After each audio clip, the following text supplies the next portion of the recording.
আসসালামু আলাইকুম, কেমন আছেন সবাই? একটা ব্যর্থ প্রবাসীর কথা আজকে আপনাদের মাঝে তুলে ধরবো। আমার বয়স 43, কুয়েতে আছি 21 বছর হলো। জীবনের অর্ধেকটা সময় প্রবাসে চলে গেল। আমার মা বাবা, ভাই বোন, বউ বাচ্চা সবাই বলে আমি নাকি সফল প্রবাসী। আমার পরিবার নাকি আমাকে নিয়ে অনেক গর্ব করে। বাবা তো প্রায় বলে আমি নাকি তার শ্রেষ্ঠ সন্তান। আগে পরিবারের কথা শুনে ভালো লাগতো, নিজেকে সুখী মনে করতাম, কিন্তু এখন কেন জানি আর এইসব কথা শুনতে ভালো লাগে না, খুব বিরক্ত লাগে। আর বিরক্ত লাগার কারণ হলো বয়সের ভার। যা হোক, এখন ভাবতেছি দেশে চলে যাব, দেশে গিয়ে ব্যবসা করব। যে 25 লক্ষ টাকা আছে সেগুলো দিয়ে বাড়িঘর তো সবই করলাম, এখন যে টাকাগুলো আছে সেগুলো দিয়ে কিছু একটা করে পরিবারের সাথে থেকে বাকি জীবনটা কাটিয়ে দেব। কিন্তু যখন বাড়িতে বললাম আমি দেশে চলে আসব, আমার কথা শুনে সবাই অবাক হয়ে গেল। হাজারটা প্রশ্ন, কেন দেশে আসব, দেশে এসে আমি কি করব, এমন হাজারটা প্রশ্ন।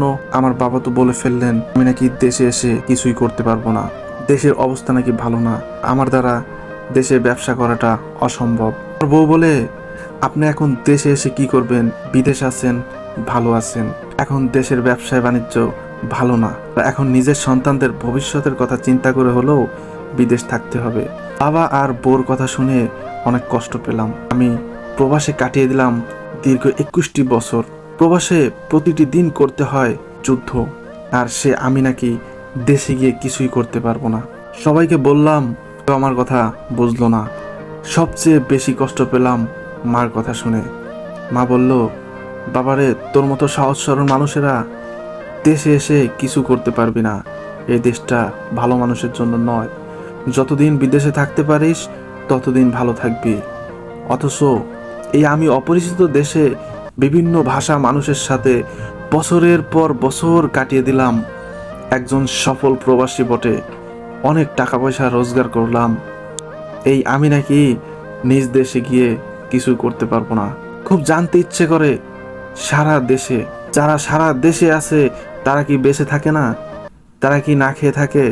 হয়তো তাদের সংসারে বিলাসিতা নেই, দামি দামি খাওয়া, দামি পোশাক, দামি গাড়ি, তবুও তো তারা বেঁচে থাকে। হয়তো দেশে থাকলে জীবন যুদ্ধটা একটু কঠিন হতো, এই আর কি।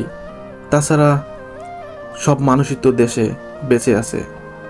অনেক মানুষ রিক্সা চালিয়েও জীবনযাপন করতেছে, দিন শেষে পরিবারের সাথে সময় কাটাচ্ছে।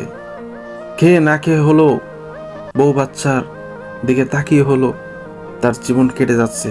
এই হলো প্রবাসীদের কাহিনী। সব প্রবাসীদের জন্য মন থেকে দোয়া রইল, আপনি যাই করবেন অন্তত নিজের জন্য কিছু করুন। সবার জন্য করতে করতে দিন শেষে একদিন দেখবেন আপনার নিজের কিছুই রইল না, আপনার নিজের জন্য আপনি কিছুই করতে পারলেন না। যাদেরকে প্রিয় মানুষ ভেবে সারা জীবন তাদের জন্য করে যাবেন, একটা সময় এসে তারা আপনাকে বলবে কী বা করেছেন আমাদের জন্য, এত বছর বিদেশ থেকে আপনি কি করেছেন। যে মানুষগুলোকে সুখে রাখার জন্য আপনি দিনের পর দিন কষ্ট করে যাচ্ছেন, সেই মানুষগুলোই আপনাকে একদিন বলবে আপনি কি করেছেন। সুতরাং সময় থাকতে বলছেন।